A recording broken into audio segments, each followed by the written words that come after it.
कल्पना चावला भारत की वो बेटी जिसको हम अंतरिक्ष परी के नाम से भी जानते हैं, जो अंतरिक्ष में जाने वाली पहली भारतीय मूल की महिला भी हैं। उन्होंने अपनी उपलब्धियों से न केवल नासा और हिंदुस्तान बल्कि पूरे विश्व में एक मिसाल कायम की है। लेकिन ऐसे कई सारे सबूत हैं जिनसे ये बात निकल कर आती है कि कल्पना चावला और उनके क्रू की मौत बस एक दुर्घटना नहीं थी। कल्पना चावला सहित उनके क्रू को ये बात पहले से पता थी कि शायद वो सही सलामत वापस नहीं लौट पाएंगे। लेकिन ऐसी कौन सी बात है जो नासा ने आज तक दुनिया से छुपा रखा है?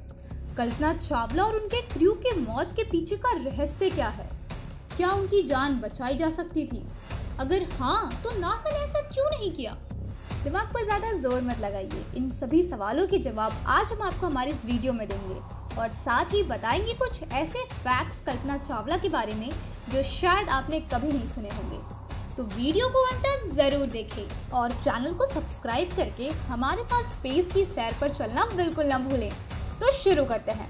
1 फरवरी 2003, जिस दिन ने सभी भारतीयों का और विश्व का दिल दहला दिया। ये वो दिन था जिस दिन कल्पना चावला अपने सभी 6 क्रू मेंबर्स के साथ STS-107 से धरती पर वापस लौट रही थी। लेकिन स्पेस शटल में आग लगने की वजह से सबकी मौत हो गई।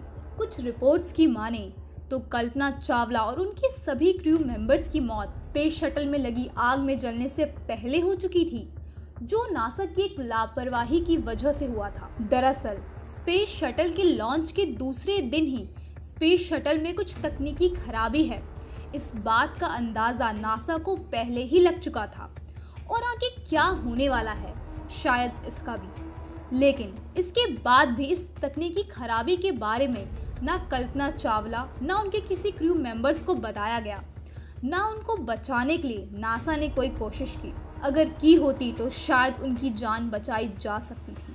लेकिन अब सवाल ये है कि अगर नासा को ये सब पहले से पता था तो उसने कोई कोशिश क्यों नहीं की? ऐसे कई सारे सवाल हैं जिसका जवाब सभी को जानना है। लेकिन उससे पहले थोड़ा कल्पना चावला के बारे में जानते हैं। कल्पना चावला का जन्म 17 मार्च 1962 को हरियाणा के करनाल जिले में हुआ था। घर पर सभी उनको मोंटो नाम से बुलाते थे, जो कि उनका निकनेम था। मगर स्कूल के एडमिशन वक्त उन्हें एक ऑफिशियल नेम की ज़रूरत थी, तो उन्होंने अपना नाम कल्पना रखा। जब कल्पना 8th स्टैंडर्ड में थी तभी से वो इंजीनियर बनना चाहती थी। जी हाँ, सही सुना आपने, 8th स्टैंडर्ड में, जिस समय हम सभी ज़्यादातर कार्टून देख रहे होते हैं। उस समय कल्पना ने इंजीनियर बनने का भी सोच लिया था। हालांकि उनके पिता चाहते थे कि वो एक डॉक्टर या शिक्षक बने। उनका एक फेवरेट कोट था, do something because you really want to do it. If you are doing it just for the goals and don't enjoy the path, then I think you are cheating yourself। और शायद यही सोच की वजह से उन्होंने अपनी aeronautical engineering Punjab engineering college से कंप्लीट की। लेकिन यहाँ कहाँ रुकने वाली थी कल्पना। इसके बाद उन्होंने यूनिवर्सिटी ऑफ टेक्सास से एरोस्पेस इंजीनियरिंग में मास्टर्स की और फाइनली इसी फील्ड में PhD कंप्लीट करके नासा ज्वाइन किया और यहाँ उनका एस्ट्रोनॉट बनने का सपना पूरा हुआ। चलो, ये सब तो हुई कल्पना चावला की बातें। अब वापस अपने वीडियो पर आते हैं कि आखिर कल्पना चावला और उनके क्रू मेंबर्स की मौत कैसे हुई। तो चलिए बात शुरू करते हैं बिल्कुल स्टार्टिंग से। STS-107 जिससे कल्पना चावला स्पेस में गई थी, वो नासा के स्पेस शटल प्रोग्राम का 113th और स्पेस शटल कोलंबिया का 28th और अंतिम मिशन था। ये मिशन ओरिजिनली 2001 में प्लान किया गया था, लेकिन इसके स्पेस शटल में बार बार तकनीकी खराबी होने की वजह से तकरीबन इसको 18 बार पोस्टपोन करना पड़ा। लेकिन ये बात नासा को समझ ही नहीं आई कि ये स्पेस शटल लॉन्च के लिए फिट ही नहीं है। इस बात को नासा ने बिल्कुल ही इग्नोर कर दिया और 16 जनवरी 2003 को लॉन्च शेड्यूल कर दिया। इस मिशन में कल्पना और उनके क्रू के स्पेस में लगभग 15 दिन तक कुछ साइंटिफिक एक्सपेरिमेंट्स कंडक्ट किए गए। लॉन्च के दिन सभी एस्ट्रोनॉट्स काफ़ी खुश नजर आ रहे थे और हो भी क्यों ना, उनमें से ज़्यादातर क्रू मेंबर का पहला मिशन था। लेकिन उन्हें कहाँ पता था कि ये मिशन उनकी ज़िंदगी का पहला और अंतिम मिशन होने वाला है। वक्त था स्पेस शटल के लॉन्च करने का और 16 जनवरी की दोपहर को कोलंबिया स्पेस शटल ने उड़ान भरी।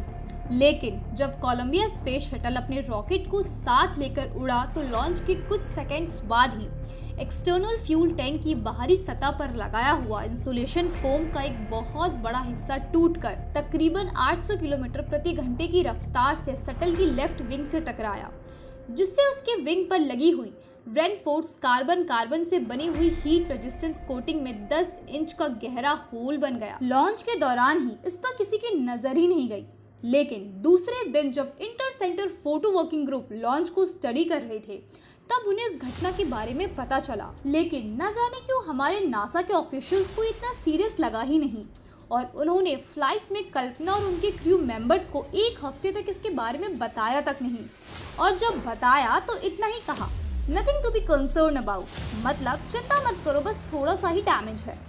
लेकिन क्या सच में ये थोड़ा सा ही डैमेज था? हमारे सामने जो परिणाम है उससे तो यही समझ आता है कि बिल्कुल नहीं, ये थोड़ा सा ही डैमेज तो नहीं था, वरना ऐसा हादसा कल्पना और उनके क्रू मेंबर्स के साथ नहीं होता।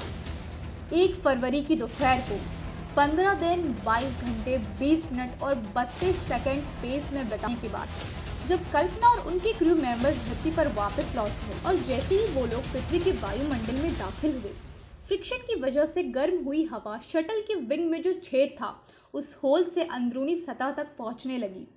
ये हवा इतनी गर्म थी कि उसने पूरे शटल को जगह जगह से डैमेज करना शुरू कर दिया, जिससे कैबिन में ऑक्सीजन लेवल डाउन होने लगा और सभी क्रू मेंबर्स बेहोश होने लगे। लेकिन ये सब यहाँ कहाँ रुकने वाला था, इसके बाद जो हुआ वो इससे भी दर्दनाक था। कैबिन में बढ़ती गर्मी के कारण क्रू मेंबर्स के शरीर का सारा खून उबलने लगा, जिसके चलते बेहोशी की हालत में उनकी मौत हो गई, वो भी स्पेस शटल के ब्लास्ट होने से पहले। क्यों रोंगटे खड़े हो गए ना? नासा की इस छोटी सी लापरवाही से सभी क्रू मेंबर्स की जान चली गई। लेकिन यहाँ ये सवाल भी उठता है कि जब नासा को इस तकनीकी खराबी का पहले से पता था और उन्हें अंदाजा भी हो चुका था कि क्या हो सकता है, फिर भी उन्होंने इसे नजरअंदाज क्यों किया और क्यों इसे टाला नहीं जा सकता था? CIAB के अनुसार, यानी कोलंबिया एक्सीडेंट इन्वेस्टिगेशन बोर्ड के अनुसार, नासा के inter centre photo working group और डेब्रिस असेसमेंट टीम ने लॉन्च के 3 दिन के अंदर ही नासा के स्पेस शटल प्रोग्राम के ऑफिस मैनेजर लिंडा हैम से रिक्वेस्ट किया था कि वो डिपार्टमेंट ऑफ डिफेंस को कांटेक्ट करके उनसे ही इंसुलेशन फोम टकराने वाले इंसिडेंट के हाई रेजोल्यूशन इमेज को मंगवा लें। लेकिन लिंडा हैम ने दोनों ही कमेटी की रिक्वेस्ट को ये कहकर टाल दिया कि इतना कोई सीरियस इशू है नहीं, और आखिरकार क्लियर इमेज ना मिलने के कारण DAT को कंप्यूटर स्टिमुलेटर्स की मदद से ये अंदाज़ा लगाना पड़ा कि जब 2 फीट लंबा और 1 फीट चौड़ा इंसुलेशन फोम का टाइल 800 किलोमीटर पर घंटे की रफ्तार से RCC पैनल से टकराता है तो उसका नतीजा क्या हो सकता है। डैट ने रिस्क असेसमेंट तो कर लिया, पर आखिर असली और नकली में फर्क होता है ना। कंप्यूटर स्टिमुलेशन से मिले डाटा से वो सिर्फ इतना ही बता पाए कि शटल को री एंट्री के वक्त डैमेज का सामना करना पड़ सकता है, मगर ये नहीं बता पाए कि कितना। और इसका जवाब फाइनली शायद उन्हें तभी मिला होगा जब 1 फरवरी की दोपहर को शटल दुर्घटना हो गई। खैर, ऐसी कुछ दुर्घटनाएं नासा के लिए ही नहीं बल्कि हम सब के लिए सीखने को कुछ ज़रूर छोड़ जाती है। हम लिंडा हैम को इस पूरी घटना के लिए जिम्मेदार मान लें, पर क्या वो इकलौते ऐसे इंसान हैं जो लापरवाह हैं?